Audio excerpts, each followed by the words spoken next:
It is morning here, so there's no news to speak of yet. But there will be. It's clear as crystal that the root of all evil is exactly that, and those in whom it is blooming are the enemy of humanity. The bankers are the problem.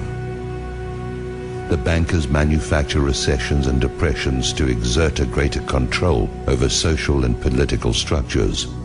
The bankers create and finance the wars on both sides of the conflicts. The bankers orchestrate famine, poverty, and want. The bankers control the policies that control the media and the education system that is operated to maintain ignorance in the public so that they can be shorn like sheep. The bankers launder the drug money and keep drugs illegal.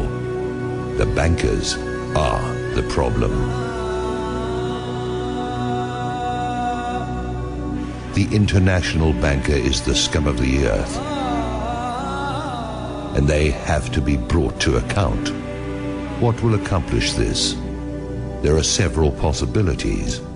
One of them is a real run on Wall Street, where the public goes into their offices and dispenses frontier justice on their person.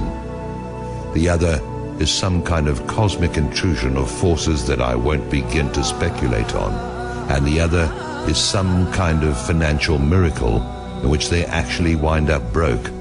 But I don't know how something like that would work. The most likely is a combination of the first two, where the second channels through the first. Once the cost of food, lodging, and fuel hits a certain point, the public will be universally galvanized by the force that builds up from the pressure of their asses against the wall. We can be there in a few days.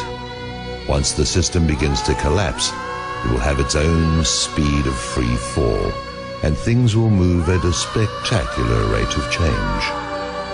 It will be like the way weather can suddenly transform in the South Seas.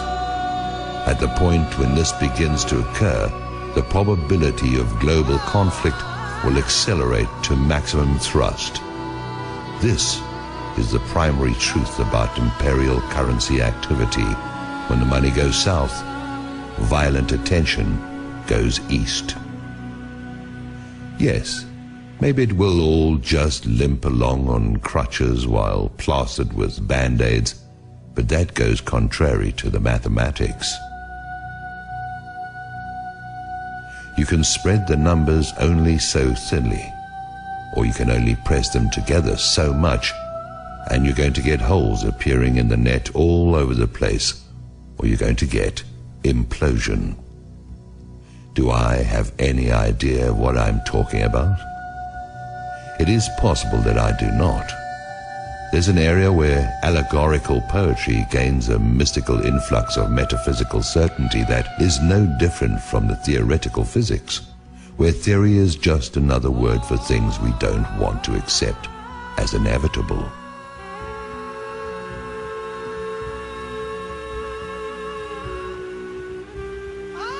Maybe freedom's just another word for no one left to screw. It stands to reason that sooner or later the public will have no further option but to declare open season on the bankers. They'll be hunted down as the be-all and end-all of everything dangerous and wrong. They are a plague and a pestilence as bad as any epidemic. They are the whiskey and yellow fever blankets on the reservations of ordinary life. They are anthrax masquerading as sweet and low. They are the long-standing source of the majority of humanity's problems and have little competition except for the ubiquitous presence of ignorance and impossible dreams. Whoever these bankers are, that is who they are. When the shit hits the fan, as it is going to do at any moment, the guilt of the banksters is going to stand out like zits on a beauty queen.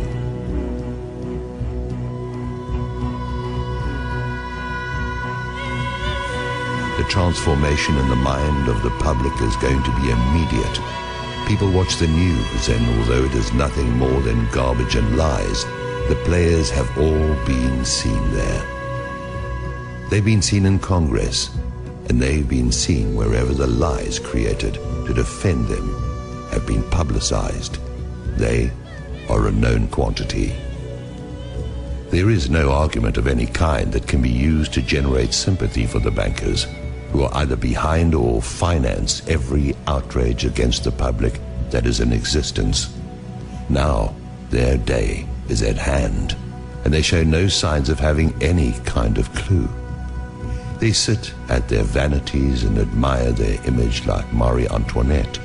They whoop it up like Louis XVI in Versailles, surrounded by gold leaf wallpaper and sycophants, while they diddle the sons and daughters of a dying empire that they brought to pass. There is mercy to be found here, but none of it can be for the banksters who have acted with none in their intentional efforts to beggar, mutilate, maim and destroy anyone and everyone who is not them. That mercy is for the public who, like Lefty, only did what he had to do. I try to get my heart and head around it. I try to see an out for everyone, but the only out I can see for the banksters is out of our lives, and marched still living through the gates of hell, where they can reunite with the banker-in-chief. I'm not the judge or executioner. I'm an observer who's never had enough money to even think about the banks in the first place. Now the bankers tightly grasp what is going to turn into flaming coals in their hands. Judgment is going to cry out from the earth they walk upon and have plundered at will. That will is now going to be drained away into fear and apprehension. Their fortress walls are going to fall away. Their protectors are going to turn on them. Their holdings are going to dissolve and spill from their fingers like a handful of sand. I wouldn't want to be a bankster today, or on any other day. The existence of a system has kept them safe. This corrupt system has allowed for some kind of life for those preyed upon until now. Now it has turned upon those whose compliance has been forthcoming for so long. Soon that compliance will be gone, and there are not enough police and armies to quell what is going to rise out of the midst. Maybe I'm wrong about this, but like everything else, we'll see.